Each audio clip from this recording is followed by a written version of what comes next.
월스트리트 저널의 보도인데요. 일론 머스크 CEO에 대한 우려가 한 가지 나왔습니다.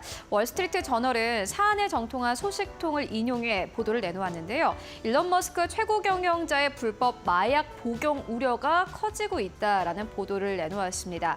일론 머스크는 최근 개인 파티에서 향정신성 의약품을 종종 복용한 것으로 나타났습니다. 월스트리트 저널은 일론 머스크가 엑스터시와 같은 강도가 높은 마약을 종종 복용하고 있다라고 보도를 했는데요.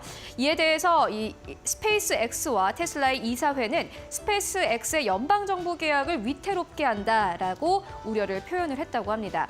일단 테슬라 관련 최근 들어서 악재가 꽤 많은 상황입니다. 관련주들 그리고 테슬라에 투자하시는 많은 분들 함께 참고해 보시면 좋을 것 같고요. 그래서 두 번째 뉴스 만나보시죠. 네, 태양건설 PF 문제가 최근 시장에서 부각이 되고 있는데 그런데 반대로 회사채와 주식의 거래량은 급증하고 있는 것으로 확인이 되고 있습니다. 개인 투자자들이 최근에 태양건설의 회사채를 적극적으로 매입하고 있는 것으로 확인이 되고 있는데요. 워크아웃 신청으로 최근에 태양건설의 회사채 가격이 뚝 떨어졌기 때문입니다.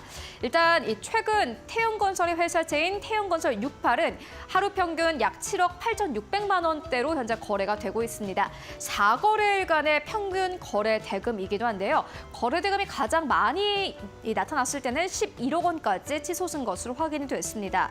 다만 워크아웃이 불발될 시에는 회사채 손실 우려가 커지고 있다라면서 일단 여러 가지 우려들 나오고 있습니다. 함께 참고해 보시면 좋을 것 같고요. 이어서 세 번째 뉴스 만나보시죠.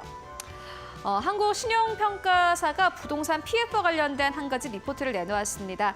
부동산 PF의 만기 연장률이 떨어질 것이다라는 우려를 내놓았는데요.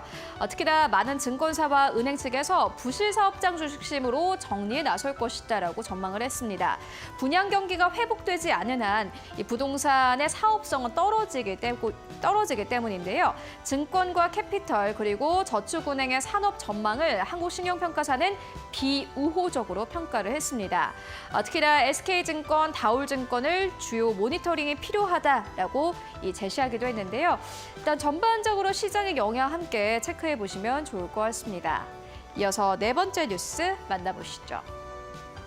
네, 이번에는 식품사들과 관련된 뉴스인데요. 지난해 한국라면 수출액이 공개가 됐는데 수출액이 사상 최대치를 기록한 것으로 확인이 됐습니다. 라면 수출액은 2015년 이후 9년 연속 증가세를 보이고 있는데요. 이제 수출액이 거의 10억 달러에 근접을 했습니다. 9억 달러로 현재 집계가 된 상황이고요. 전년 대비했을 때는 24% 이상 증가한 수치라고 합니다.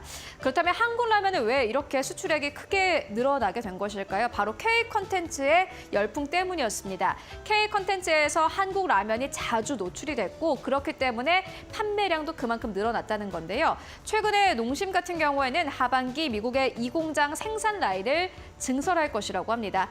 일단 전반적으로 이 식품주들 긍정적인 뉴스들 나오고 있습니다. 함께 체크해 보시면 좋을 것 같습니다.